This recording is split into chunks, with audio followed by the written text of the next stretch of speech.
একটা ইউনিট আছে আবার না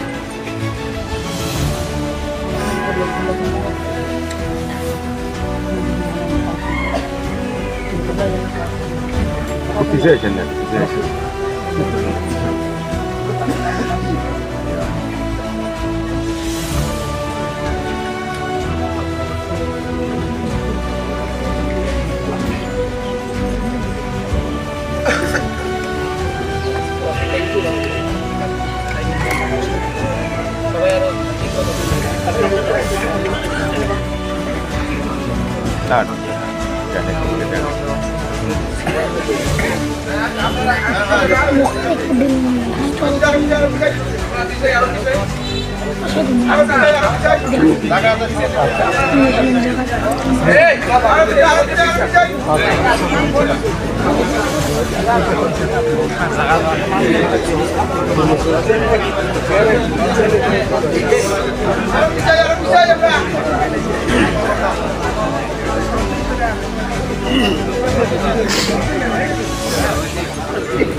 ব্যক্তিগত নাম ৩৯৪৮০৯ সার্জেন্ট মোহাম্মদ রুস্তম আলী পিতা ওমর আলী ১৯৫৩ সালের ১ মার্চ কুড়িগ্রাম জেলার এক সম্ভ্রান্ত মুসলিম পরিবারে জন্মগ্রহণ করেন।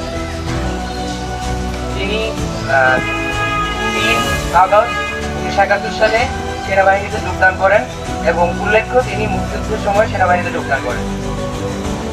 চাকরি জীবনে তিনি ৩৫ ইস্ট বেঙ্গলে কর্মরত ছিলেন। তাছাড়া তিনি ১৯৭১ সালে যুদ্ধে অংশগ্রহণ করেন এবং তিনি ৬ নং সেক্টরে মহান স্বাধীনতা যুদ্ধে সক্রিয়ভাবে অংশগ্রহণ করেন। তিনি ২রা আগস্ট ১৯৯২ সালে বাংলাদেশ সেনাবাহিনী থেকে অবসর গ্রহণ করেন এবং নিজ বাড়িতে ২৩ ডিসেম্বর ২০২৪ সালের রাত ২টা ৩০ ঘটিকায় মৃত্যুবরণ করেন। ইন্না লিল্লাহি ওয়া ইন্না ইলাইহি রাজিউন। মৃত্যুকালে তার বয়স হয়েছিল ৭১ বছর। মৃত্যুকালে তিনি ২ স্ত্রী, ২ কন্যা এবং ১ পুত্র রেখে এবং অসংখ্য গুণাগ্রাহী রেখে যান। তিনি চাকুরির প্রারম্ভ থেকে অত্যন্ত সততা, নিষ্ঠা ও দক্ষতার সাথে তার উপর অর্পিত দায়িত্ব ও কর্তব্য পালন করে আসছিলেন। তিনি অত্যন্ত সৎ ও ধার্মিক ব্যক্তি ছিলেন। আমরা তার বিদেহী আত্মার মাগফিরাত কামনা করছি। মরহুমের নিকট কোনো দেনা পাওনা থাকলে আমাদের সঙ্গে, বাংলাদেশ সেনাবাহিনীর সঙ্গে আপনারা যোগাযোগ করতে পারেন।